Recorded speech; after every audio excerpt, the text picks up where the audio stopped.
Hi tears, இன்றைக்கி என்ன தெரியுமா டிப்ஸு? நேற்று சொன்னேன் இல்லையா, ஹீட்டு குறைக்கிறதுக்கு தொப்புள்ளையும் கால்லையும் எண்ணெய் வைங்க.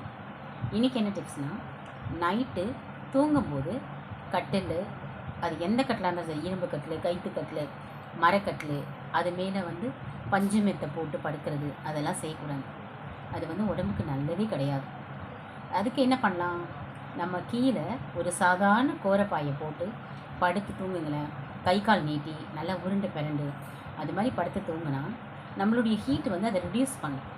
இன்னொன்று, நல்லா ஆழ்ந்த தூக்கம் வரும். திடீர்னு முழிக்க மாட்டோம். ஸோ இதை குழந்தைங்களுக்கும் நீங்கள் ப்ரிஃபர் பண்ணணும். ஏன்னா இப்போ உள்ள குழந்தைங்க ரொம்ப சொகுசாக கேட்குறாங்க. கீழே படுக்கலாமா, மேலே படுக்கலாமா, எவ்வளோலாம் ரொம்ப ஈஸியாக படுக்கலாம் அப்படிங்கிற மாதிரி. உடம்பு வலிச்சதுனாலே கீழே தரையில் தான் படுக்கணும். யூஸ்ஃபுல்லாக இருக்கும்னு நினைக்கிறேன். ட்ரை பண்ணி பாருங்கள். Take care. பை.